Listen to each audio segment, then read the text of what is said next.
Imagine that this folder is a dimensional plane. Now, assuming that it is no height and no depth, what would this mean? It would mean that it's a one-dimensional world. So if, hypothetically, an organism was living inside of it, it would only be able to move in a linear path forward and backwards in a straight line.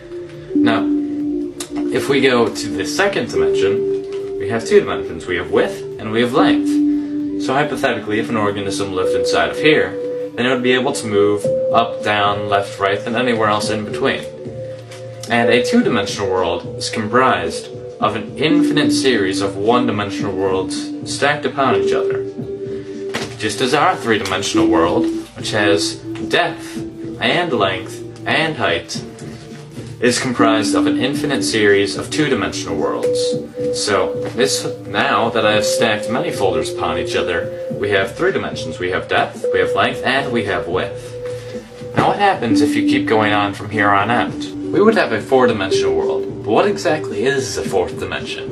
In order to understand this, we need to understand how dimensions are perceived. We live in the three-dimensional world, but despite that, we actually view things to be two-dimensionally. Take a perfect sphere, for example. If you're looking at a sphere, it looks just like a regular two-dimensional circle. The only way that you can tell it's an actual sphere instead of a circle is because of the hues of light on it. So just like in a two-dimensional world, if a organism in the two-dimensional world was looking upon a circle, the light would make it appear to be lighter at one end and darker in the middle. Also, if an object is moving closer and farther away from you, you don't actually perceive that it's getting closer and farther away. You see that it's getting smaller or larger, and then you assume that it's getting either farther away or closer. But let's say that an object was to grow in perfect equilibrium, so that it was growing at the same speed that it was shrinking as you move it farther away.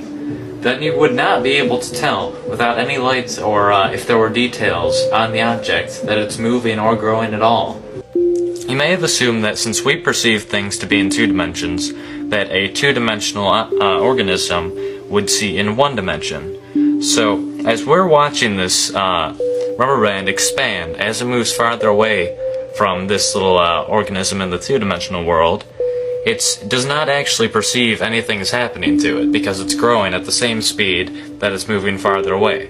But since we can actually see it from the three-dimensional world and perceive things to be in two dimensions, we can see things for how they actually are. The reason that the two-dimensional organism doesn't see things the way they really are is because the two-dimensional organism sees things in one dimension, just how we, three-dimensional creatures, see things in two dimensions. So in a way, we don't really see our world the way it truly is. A four-dimensional creature, however, seeing our three-dimensional world in three dimensions, would be able to see through things, would be able to see absolutely everything, just as we could see if there was several organisms spread along a 2D environment on your floor. You would be able to see inside houses, you would be able to see inside of people. So if a two-dimensional world, a flat surface, is just made of an infinite amount of lines, then the 3D world is just made out of an infinite amount of planes. So the 4D world, logically, is made out of an infinite amount of 3D objects. Though they're not just put together like you would like building blocks. That's not how the 4D world is. That would just be 3D again. So in order to understand this, we need to understand the logical progression of mathematics in our world. Imagine that this connects piece represents the first dimension. It's simply a straight line, which is basically what the first dimension looks like. And if you add 3 more of these straight lines and connect them so that adjacent sides are perpendicular and opposite sides are parallel, then you have the basic shape of the second dimension. You have a square. Now if you keep going from here, and you add it so that there's a total of 4 squares, and all adjacent sides are perpendicular, and all opposite sides are parallel, then you end up with, obviously, a cube. So, if you tried to keep going from here, and you would have a 4-dimensional basic shape, you would have what's called a tesseract. Now, I cannot show you a tesseract, but you need to understand that It's basically 4 cubes that are within each other that have all adjacent sides perpendicular and all opposite sides parallel. Yet there are 4 lines connecting to each vertex. So a tesseract would look somewhat like this picture. Now that's not exactly what it looks like, because this is a 2-dimensional depiction, and obviously not all of the lines are straight. So I cannot show you what a tesseract actually looks like, because we cannot perceive things in the 3rd dimension.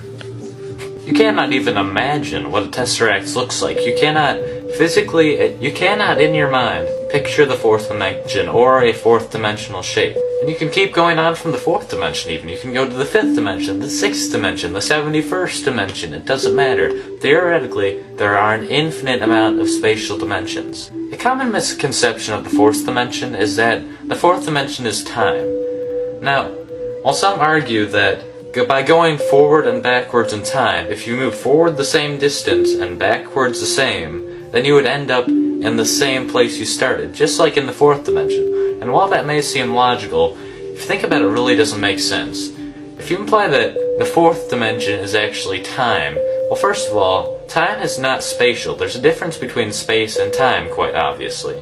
And assuming that all dimensions are according to a pattern, then that doesn't really make sense either, because saying the 4th dimension is time, every dimension has time in it. So that would mean that the 4th dimension is special in some way, which doesn't really make any sense.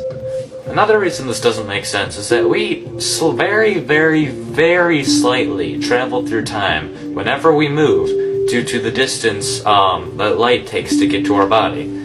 Now, if a group of astronauts were to get in a spaceship and they were to go very, very, very close to the speed of light, then they went around in this impossible, nearly the speed of light spaceship for a few months, and then afterwards they returned to Earth. They would find that Earth had actually progressed a few years, so they had moved forward in time by moving that quickly.